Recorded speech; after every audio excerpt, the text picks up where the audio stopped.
At the end of this process in Aga, Somalia will be better than the Zoological Republic. Without fear before our enemies, we have sworn an oath to restore Biafra, or we die in the process. There will be no retreat and no surrender. If the option they give to us is to seek our restoration by violence, every living thing living in the zoo will be destroyed. All the animals will be destroyed. It's a promise and a pledge we're making to them. They must understand that we just don't love our country. We are fanatical about Biafra. We will do everything humanly possible to ensure that Biafra comes. It is either the flag of Biafra is raised up or I am lowered into the grave. One of the two must happen. It is better for this heaven and this earth not to exist than for Biafra not to come to pass. We dedicate it into the hands of Chukwu Abiyama, the creator of the heavens and the earth, because only him decreed that we should exist as a race, and only him has the say to decide and to determine if we are to survive or not. We don't rest our hopes in any man. We don't believe that any country can do anything for us. We are going to reaffirm our faith in the supremacy of the creator of the heavens and the earth, Chukwu Abiyama, upon to whom and in whom every glory and honor belongs to. That's how we worship him, and nothing else, and no other. We worship the one true living God. That is who we worship. That is why we were created. We are not like any other people. We have been chosen by Chukwu Abiyama to serve him.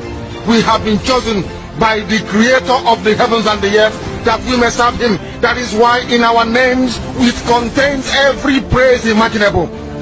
Every praise imaginable to the Most High is contained within our names, because we are very special people. We are here to reaffirm and reiterate that. We are here to ensure that this very march towards our freedom cannot be hindered. Any obstacle on our way, real or imagined, man or woman, adult or child, anything it is, once you are an impediment to the restoration of the sovereignty of Biafra, you will be destroyed completely and totally, in every way imaginable. We do not forgive. There is no forgiveness in our dictionary. We are here to ensure that the death of 3.5 million people is not forgotten. It is to them that I owe every ounce of loyalty and obligation. They are not here to offer any advice or to ask us to forgive Gowon. They are not here to ask us to forgive Haruna. They are not here to ask us to forgive the Yoruba people and the Wolowo family. The reason why we exist is to ensure that their memory, that they can never ever be forgotten, that their memory will linger on forever, that as long as man walks this earth, this world will remember the 3.5 million people that they killed, men and women that did nothing, children that were innocent. Their only crime is to be blessed by God.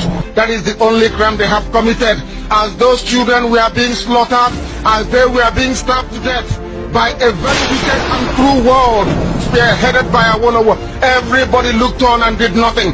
Instead of them to help us, they ensured that our absolute blockade from land, air and sea was absolute, that we may die, that the children of God may die. But lo and behold, Chukwu Abiyama determined that we cannot die, that we cannot perish, because we are his own. Despite all our iniquities, despite all our sins, he made us in his image. He gave us that very edict to worship him, and that is what we do every blessed day on this radio station, without fail and without the fear of any human being. Talk less of an animal in the zoo. We are here to worship Chukwu Abiyama. For those who don't understand what Chukwu Abiyama means, he is the creator, the supreme creator of the heavens and the earth. And to him we owe everything that we are.